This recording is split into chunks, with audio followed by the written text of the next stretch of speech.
He had almost canceled that morning. After 3 years of emotional silence, 3 years of convincing himself that love had already passed through his life and never returned, Noah believed that today's blind date would end the same way others had.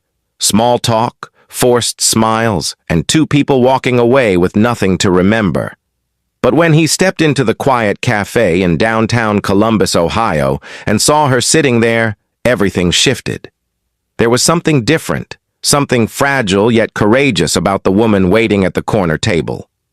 Her name was Isabel, a graceful woman with tired eyes but a gentle presence. And beside her, holding a small toy fire truck, sat a boy no older than 6.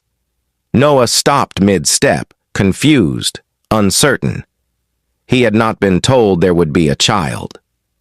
Before the story continues, if you believe kindness, empathy, and second chances deserve a place in this world, then please like this video, comment your thoughts, share the message, and subscribe to the channel.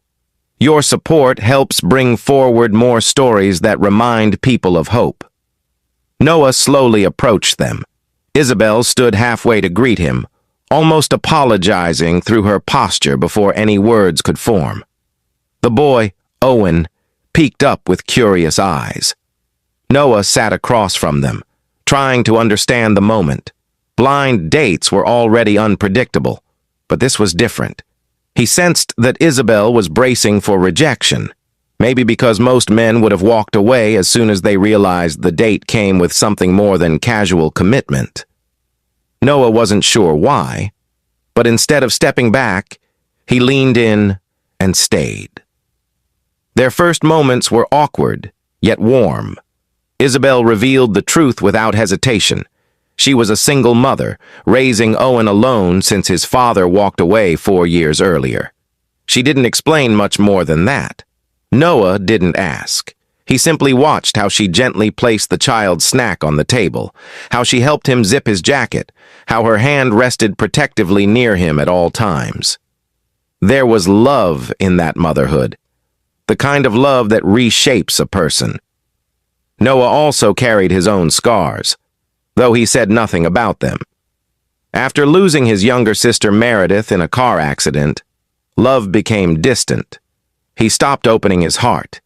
He stopped believing that anything new could bloom out of a broken past. But watching Isabel and Owen made him feel something he had buried, the desire to care again. As they sat together, the cafe's peaceful afternoon light settled around them. Owen occasionally interrupted, showing his toy, smiling at Noah, tapping the table. Noah didn't mind. He found himself laughing. He caught Isabel looking at him once, almost surprised that he wasn't annoyed. A quiet appreciation passed between them.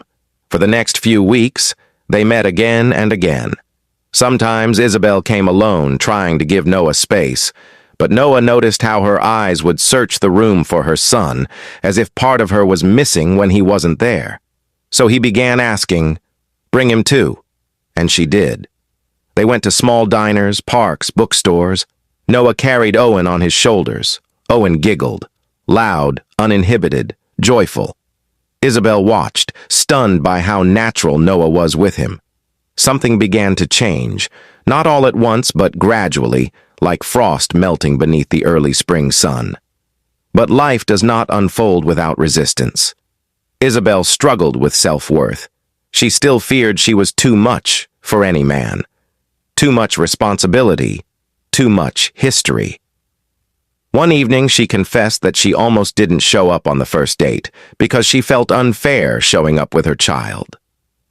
Noah listened, not judging, only holding her words gently. Noah's challenge was different. He was afraid of loss. He was afraid of opening his heart again, terrified that someone he loved could disappear the way Meredith did. He feared becoming attached, not just to Isabel, but to the boy who now called him No. That nickname always made him smile, yet it scared him too, because it hinted at belonging. Belonging was dangerous when life had already taught you how fragile it could be. One breezy October evening, Owen fell sick. Isabel panicked. She had no car that day. Hers was in the workshop being fixed. Noah rushed over, stayed through the night, drove them to the hospital, held Isabel's trembling hand while doctors ran tests. It wasn't serious, just a respiratory infection. But seeing her cry awakened something in him. She wasn't unbreakable. She was a mother doing everything she could, alone, scared, exhausted. That night, Noah stayed until Owen fell asleep. When Isabel said softly, "You didn't have to come," Noah whispered. "I wanted to." Days passed, healing followed, and the closeness deepened. They became something like a family, unofficial, fragile, unspoken. Yet the world around them noticed. Whispers among Isabel's co-workers, quiet judgment, questions like, "Is he really ready to raise another man's child?" And, "Shouldn't she find someone who wants just her?" Isabel sometimes internalized those doubts. One afternoon, she sat across from Noah with tears in her eyes. She tried to end things, not because she didn't love him, but because she feared being a burden. Noah's heart tightened, but he didn't let her walk away. He reminded her that love was not subtraction, it was multiplication. Loving her meant loving everything that came with her. Loving Owen wasn't a duty, it was a blessing. Months passed, and Christmas arrived with lights glowing through every window, families gathering, warmth filling the cold air. Noah decided to bring them to his family cabin in North Carolina, his sister's favorite Christmas place.